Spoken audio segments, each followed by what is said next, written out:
It started with a bet. Not the kind made for money or fame, but the kind that burns into pride, into the very core of who you are. The kind that decides whether you walk away with respect, or never look at yourself the same way again. They called it a friendly competition, a joint military training between the US and Russian forces somewhere deep in the Nevada desert. Cameras weren't allowed, but stories from that day would echo through every base for years to come. Among the Americans stood Captain Emily Rogers, tall, confident, and sharp-tongued. A legend among her peers, known for breaking records and breaking egos. She'd trained with the best and wasn't afraid of anyone. But across from her stood someone who made even seasoned soldiers go quiet, a Russian Special Forces officer known only by her call sign, Vera. No one really knew her story. She spoke little, smiled rarely, and carried herself with a quiet intensity that made others instinctively step aside. The heat shimmered above the sand as Emily smirked. She pointed at Vera, her voice cutting through the still air. "I'll make you a deal," she said with a grin. "If I lose, I'll take off my uniform right here.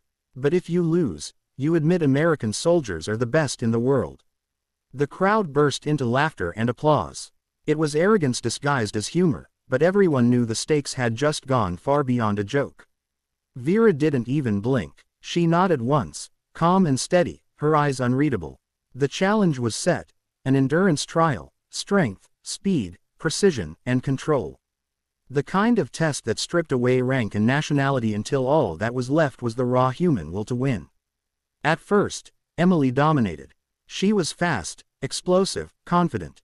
The Americans cheered as she soared through the obstacle course, muscles burning with pride.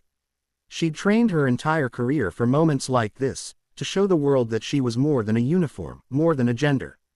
She wanted to prove that no one, not even the quiet Russian, could match her fire. But then came the second round, endurance. Running, crawling, pushing the limits of pain. That's where Vera came alive. She didn't rush. She didn't try to impress anyone. She moved like a machine, steady and silent, as if pain was something she'd made peace with long ago. When the sun reached its peak, Emily began to stumble.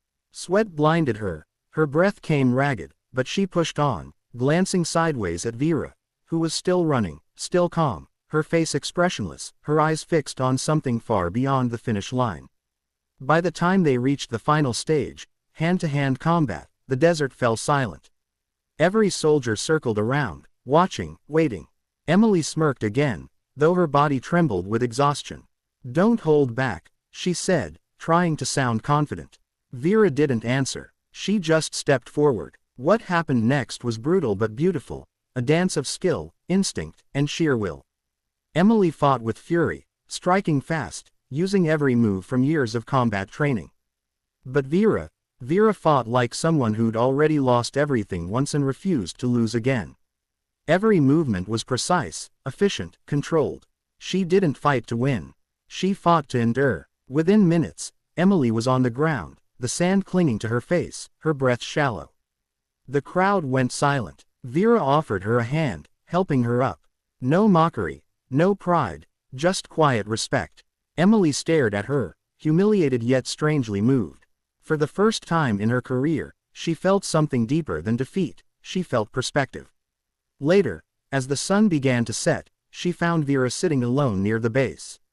No celebration, no crowd, just the whisper of wind through the desert. Emily approached, still, in her torn uniform, her pride bruised but her curiosity burning. "Why didn't you gloat?" she asked. "You won. You could have made me the joke of the year." Vera looked up at her, eyes calm and distant. "Where I come from," she said softly, "victory is not for laughter. It's for remembrance." Emily frowned. "Remembrance?" Vera nodded. "My brother was a soldier. He died in training. He used to say, if you can't outfight your enemy, outlast them. I don't fight to humiliate. I fight to honor." Something inside Emily shifted that night.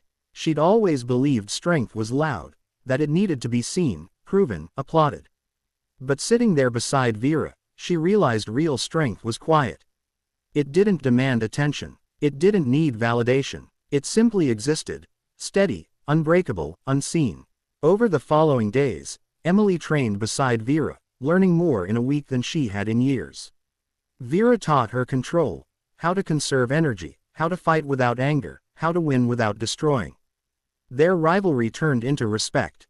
Respect turned into friendship. The Americans began noticing the change. Emily's tone softened, her leadership grew steadier, her arrogance replaced by something deeper, wisdom. She no longer fought to prove herself, she fought to become better. Months later, during a multinational rescue operation, both women were deployed together. A small team of hostages was trapped in a collapsed building after a drone strike. The structure was unstable, time was running out. Command ordered withdrawal, it was too dangerous. But Emily looked at Vera, and Vera looked back. No words were needed, they went in. Inside, the air was thick with dust and fear.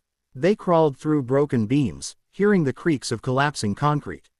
At one point, a section of wall gave way, trapping Vera's leg. Emily could have run. Command was screaming through the radio to evacuate, but she stayed. She dug with her bare hands, ignoring the blood, ignoring the pain. She freed Vera, dragged her out, and carried the last child from the rubble. When they finally emerged, smoke swirling around them, soldiers erupted in cheers. Cameras captured the moment. The American and the Russian, side by side, covered in dust and blood, but standing tall. That image went viral across continents.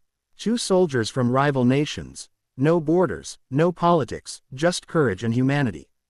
Later that night, while medics patched them up, Emily turned to Vera with a tired smile. "You know," she said, "you taught me something that day in the desert." Vera tilted her head. "What's that?" Emily looked down at her scarred hands. "That sometimes, losing is the only way to win." Vera smiled faintly, the first real smile Emily had ever seen from her. Then it was worth it. Years later, Emily became a commander herself. She trained her troops differently, not with arrogance, not with competition, but with discipline and respect. She told them the story often, though she never mentioned names. She just called it the day I learned what strength means.